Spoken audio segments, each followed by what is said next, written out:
Hey guys, Professor Bill, Comic Book University, and Challenge of the Super Sons, issue number one. No physical copy because there is no physical copy. That's the only thing I hate about this book. Everything else I love. Dude, the return of Challenge of the Super Sons is proof that both God and Tomasi love us. I don't know which one excites me more, but I'm pretty sure that DC and Jim Lee, in and of themselves, don't love us. They're the devils in this particular case. Seriously, digital exclusive on this? Do you know how badly I want this physical copy in my hands? Unfortunately, only the people who paid for the book are the ones that actually get a say in getting the book coming over. It's digital exclusive.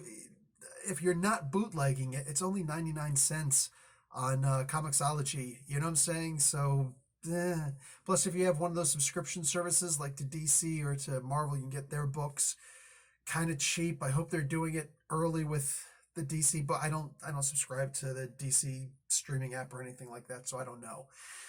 But in the meantime, we have this book digitally nonetheless, and it's made for digital because like it's every single one of the pages is widescreen. So I don't even know how they would make it into a physical copy. Would it be something where you have to turn it sideways and flip up to read it, like some Rob Liefeld X Force books back in the day? I don't know, maybe, but that's what I'm seeing here, and it's really weird. But getting to read it like this, where it was meant to be read like this, I just have to say, you know what? I paid for it, and I'm enjoying the hell out of this. I am so glad that this book is back, man. So we start off, as we should, with these kids. You remember, besides the Super Sons book, which was out of this world amazing, the Adventures of the Super Sons, which was not quite as good of a book, but had more potential than the original, is actually showing it's taking advantage of that potential. These two little kids, clearly the kids of, I don't know, like this is definitely the Super Sons, but as old men at this point playing video games, right? So here's these two kids, they sneak downstairs, they don't want to play video games, they want to read books, they want to read these stories, and on the shelves are some amazing books. They pulled out Adventure of the Super Sons Doom Scroll. So we get a scroll and on the other side thing at the end of this book, but we're not going to go there. Instead, I'm just looking at some of these books. Adventure of the Super Sons, Crisis of Infinite Earths, The Lost Years, The Adventures of the Super Sons 79, and don't forget, Adventures of the Super Sons of Easy Company. Bro, we're going to get them in a wartime situation. I really hope that this is all just spoilers for future stories that Tomasi has in that amazing freaking brain of his. Bro, I am loving this book so much. We start off after that. We start off the actual, story of the Super Sons themselves and their adventures when they're in West Reeve School Library, and this totally hot librarian chick. I'm saying I've never seen a librarian chick that hot, except on like that Toto out of Reigns of Africa video. Aside from that, like I've never seen a hot librarian before. So seeing this, I don't know where Tomasi pulls this out of, but I want that librarian as my librarian. Are there even libraries anymore? Right? Anyway, these kids are just hanging out. Freaking, you really get to see Damien for once being treated like holy crap. This guy's amazing. And the reason for that is because we can easily show John being amazing, right? Just, oh, his heat vision, his super breath, his flying alone, his super strength, his super everything, right?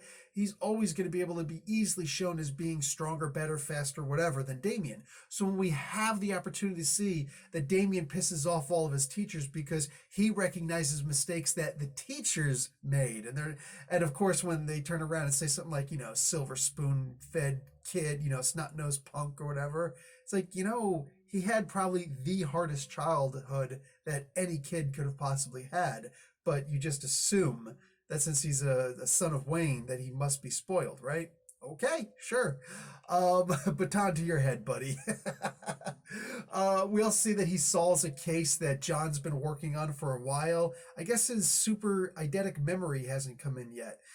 But he's doing all this and he's trying to be like his mom and his dad, and he's trying to put together this great story, but John already fixed it. He already finished the problem. And it's funny because I'm falling into this because John is mad that he went and solved the problem without him, but John wasn't trying to necessarily solve the problem. He was just trying to report on the problem. Well, the report is still there. You know who fixed it. You know, who turned it all in. You don't necessarily have to do that. You just say an anonymous source or whatever, and you can simply, turn around and be like, print the story or make the story anyways. What, is it not a good story because all of a sudden it turns out that a teacher was involved? Oh, well, we can't do that. Well, then print it in the freaking Daily Planet. You know what I'm saying? I I love this book, and I feel like there's so much more room for these kids to both grow emotionally, intelligently. Yes, even Damien. And the idea that they're still just really good kids. Hey, let's patrol close to my mom's house in Metropolis because she's making chili. Yeah, I'm down for that. I just had chili and fries last night for a late night snack because I was doing an all nighter. I said, I can go for some more chili. I'm good. Let's go, bro. Like, how good is Lois's chili? Let's, dip a spoon, baby. But is there cheese in there? It ain't good chili if there ain't no nacho cheese. Maybe a Tex-Mex. Anyway, can you tell how much I'm into this book? Can you tell how much I love this book? Everything about this story. This is amazing. I don't want this to only be 12 issues. I want this to be 1,000 issues. I want there to be an issue number 1,000, but I also want it to be in physical print. I want to actually put this in my collection. This is one of those books I'd like to go and buy 5 or 10 of them and bring them to the local hospitals and, just leave them there for the kids in the waiting room and whatnot to be able to check out. And all of a sudden, look, now these kids are into comic books also. Professor Bill alone, keeping the comic book industry alive, and DC doing the best they can to make sure that it dies a horrible, flaming, tireless death. They're still releasing comic books on Tuesday. They're still releasing comic books on Tuesdays. There's an issue here. There's a problem. And these guys need to wake up and recognize what they've got in this. Not just the fact that they have it, but recognize what they have in this and put this into physical format. For the love of God. It's still Batman related, isn't it? Shouldn't that make Jim Lee say, okay, fine, we'll make this a physical print too, but I guess not. Have Batman appear in a couple of these issues. Maybe he'll change his mind. Like I said, the biggest problem, the only problem with this book is that it's not in physical print. But I am happy I get to read my Super Sons again. Challenge accepted and challenge met.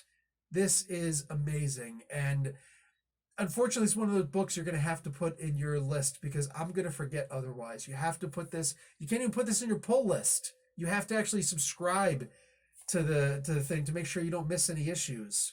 Oh, well, even if you miss an issue, go back and get it later and you'll have 2 or 3 issues in a row. There's nothing wrong with that. Guys, I'm out. Get this book. Buy this book, 99 cents, Comixology. I'll talk to you guys later. Professor Bill, Comic Book University. Like the video, watch an ad, comicbookuni.com. Class dismissed.